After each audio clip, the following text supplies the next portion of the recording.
Assalamualaikum warahmatullahi wabarakatuh and a very good morning to panelists and fellow friends. My name is Amira Riza. Today I'm going to present my thesis in Architecture and Performance Arts Center. So first, let's start from the thesis framework. So the flow starts from the introduction, which will cover on the history connecting to the main issue, which are the rural urbanization of Muar. Then I will cover on the background research of cultural heritage. So the second layer, which explaining on the issue part straight to the solution in theory. Lastly, on the fourth layer, I will explaining on my project for this semester. So next, I will presenting a little bit summary flow on Muar history. So the port of Muar is famous for its route Straits of Malacca in early 240s. Then start in 1511, the Portuguese conquest of Malacca by the purpose of trade monopolies. Then, until the era of Johor modern, Muar became developed and declared as Bandar Maharani Royal City. Country system was introduced in 1850s and made Bandar Maharani as the administration and trading place. In 1960s, Sultan Ismail Bridge allowed the access of North, which formulates the balance of Muar mixed races. So, for the background research, connecting to the current situation of Muar, which are the rural urbanization of Muar, from the map here shows the distribution development according to planning and identify each of the development corridors. As we can see here, the development are scattered and decentralization, which is to produce leakage between urban area and rural area. Every growth center has economic activity which are individualistic and self-contained. It also helps in improved public facilities and networking. So going to the issues. So the first issue is the unawareness of Muar historical identities and heritage culture due to the process of change. The built heritage were not exploited to enhance the social culture which occurred to the creation of unknown urban pattern. So the second issue is on the economy part.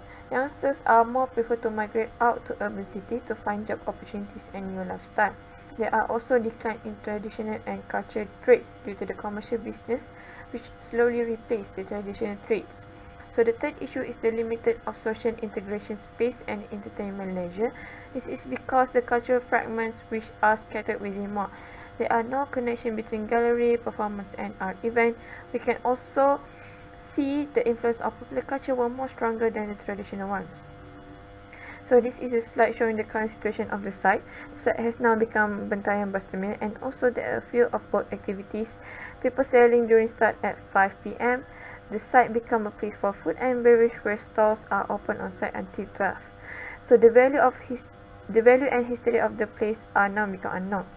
So our site is located at the area of Bandar Maharani, right? So the Bandar Maharani is known at its significance of as the royal town which rich in cultural heritage. So actually, what is the cultural heritage? Cultural heritage is an expression of ways living which developed by past community and it is passed from generation by generation. Cultural heritage consists of tangible and intangible.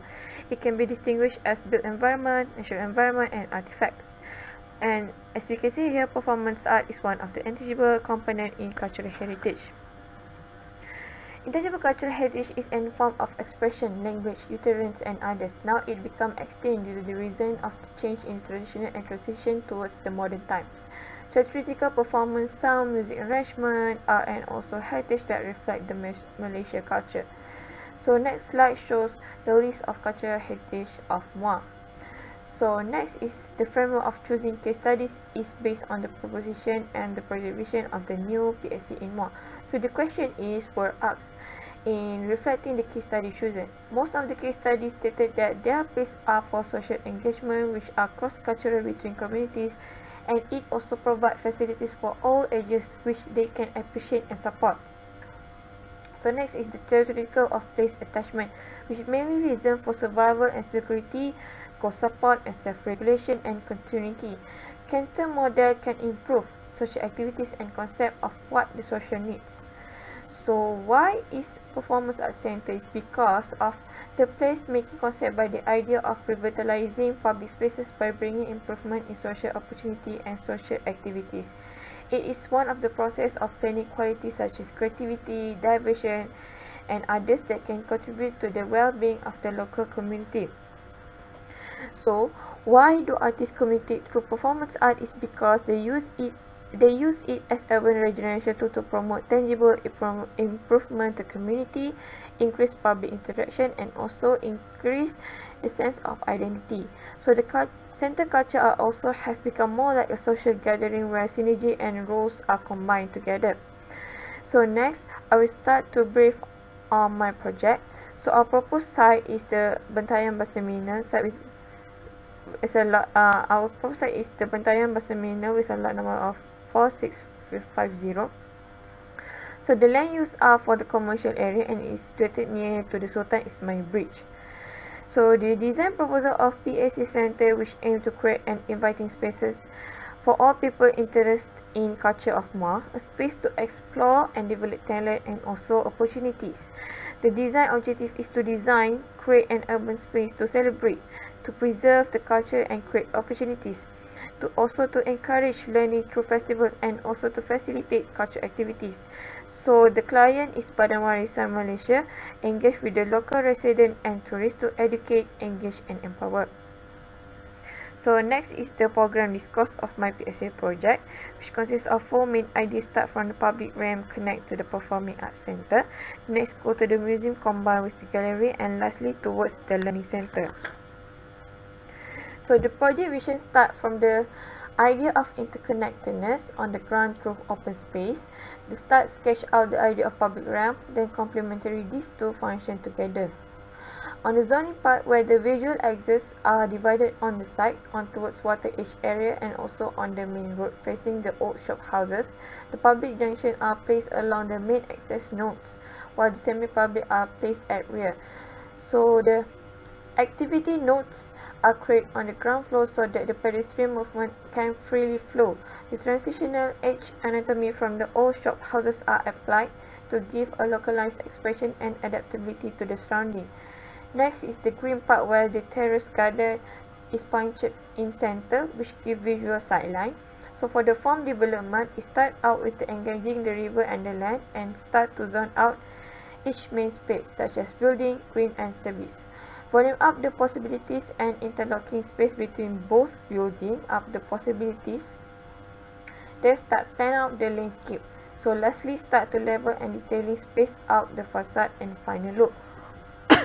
So for the drawing, so this is the site plan which shows that our site is located in addition to the commercial district and water edge area. So for the ground floor level, from the entrance of drop-off, people will start to view out the scenery of Sungai Muar on the promenade walks. On the left side, there are open amphitheater for outdoors activities event. And on the right side is where the service and parking lot areas are situated. Likely about 50% of the area are covered on parks and open area for social activities engagement.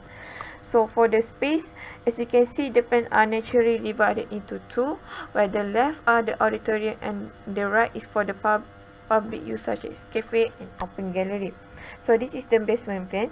So for the first floor plan, for the left part are already covered by auditorium and theatre, and the discourse for the right part, which are the museum and gallery, take place. So basically, first floor plan, second floor plan is the level of semi-public spaces. So for the second floor plan, the right part where the studio learning center, and for the upper floor is where the rooftop garden is stated, and there are private space where the office of administration take place. So this is the elevation and section drawing. So for my program vision, so next is the program vision of my PSC project. So these are the design direction on the main program in my body, which contain of the program on visual art, performance art. Next is the contemporary expression of traditional architecture, and lastly the contemporary of public area design. So for the performing art program, basically part of the heritage hub as well as contemporary art movement. Some of the play space are classical art, folk art and performing space. So this is the auditorium view. So next is the learning center, which aims to be the hub of knowledge of Muar heritage, and it is to spread awareness of its culture. It also acts as a discourse venue, and there are studios and workshops for learning craft and art form. So this is a view for the launch. So next is the visual art and museum, which aims to disseminate knowledge on the heritage of Muar through tangible document, digital preservation, and others. So UNESCO Charter state that it is a good platform for the monarch to establish and uh, give a renewing a mutual interaction between people.